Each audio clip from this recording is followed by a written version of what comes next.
2025년 8월 현 정부는 기본이 튼튼한 복지 강국을 목표로 노인 복지를 강화하겠다고 했습니다. 모든 노인분들이 존엄하게 살아갈 수 있도록 국가가 책임지는 복지를 구현하고자 하는 겁니다. 노인복지 정책은 단순한 혜택이 아닌 노인분들의 당연한 권리를 보장하는 데 초점을 맞추고 있습니다. 많은 분들이 가장 관심 있어 할 소득 보장 얘기부터 시작해 볼까요?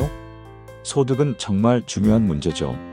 현재 기초연금의 경우 부부가 모두 받을 경우 일정액이 감액되는 부부 감액 제도가 있습니다. 이 제도를 단계적으로 폐지하겠다고 합니다. 부부 감액이란 부부가 모두 기초연금을 받을 때 형평성을 위해 일부를 감액하는 제도입니다. 네, 맞습니다. 그런데 이걸 점진적으로 없애서 노인 부부가 실제로 받는 연금액을 늘리겠다는 겁니다.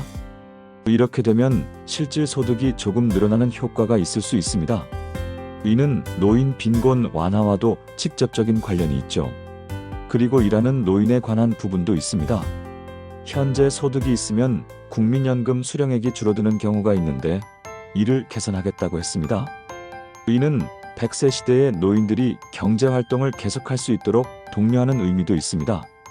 단순히 생활비 보조를 넘어 더 안정적인 노후 기반을 마련하겠다는 접근입니다. 또 주택연금 관련 내용도 있는데요. 가입 조건을 완화하거나 대출 한도를 높여 맞춤형 주택연금을 확대하겠다는 계획입니다. 이 역시 노후 소득 확보에 중요한 방안이죠. 소득 문제 다음으로 중요한 건 건강 문제입니다. 특히 치과 진료 부담이 큽니다. 임플란트 같은 경우가 그렇죠.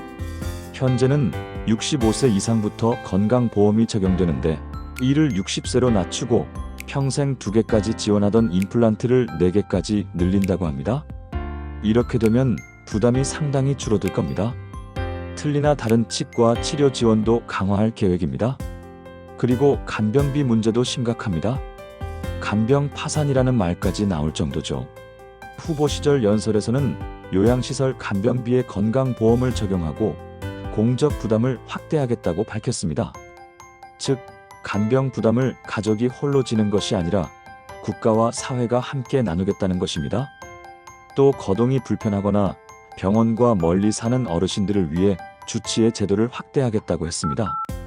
동네 의사가 지속적이고 종합적으로 노인의 건강을 관리하는 시스템입니다. 돌봄 분야에서도 노인 돌봄 국가 책임제를 내세웠습니다. 핵심은 살던 곳에서 필요한 의료 간호돌봄 서비스를 통합적으로 받을 수 있게 하는 것입니다. 시설로 옮겨가지 않고 집과 지역사회 안에서 필요한 지원을 받을 수 있도록 지역사회 통합돌봄 체계를 구축하겠다는 것이죠. 이를 위해 경로당이나 노인복지관의 기능을 강화하고 단순한 급식 프로그램뿐 아니라 건강관리, 돌봄, 문화여가 프로그램까지 확대합니다. 이렇게 되면 어르신들이 동네에서 교류하면서 필요한 돌봄을 받을 수 있습니다. 또 과거에는 돌봄 부담이 주로 가족, 특히 여성에게 집중됐는데 앞으로는 정부와 지역사회가 함께 책임지는 구조로 바꾸겠다고 했습니다. 새로운 시도로 공적 신탁제도도 있습니다. 치매 등으로 재산 관리가 어려운 어르신을 위해 정부가 공적 기관으로서 자산을 안전하게 관리하고 필요한 곳에 쓰이도록 지원하는 제도입니다. 이렇게 하면 가족 간 재산 분쟁도 예방할 수 있습니다. 주거, 일자리, 여가 관련 공약도 있습니다. 노인의 신체 특성과 생활 패턴에 맞춘 고령자 친화 주택을 늘리고 은퇴자들이 함께 사는 리타이어먼트 시티 같은 공동체를 조성하겠다고 합니다. 일자리 부분에서는 공공일자리를 늘려 노인이 계속 사회에 참여하고 소득을 올릴 수 있도록 하겠다고 했습니다. 예를 들어 아동 등하굣길 안전지킴이, 야간 귀가 도우미 같은 일자리입니다.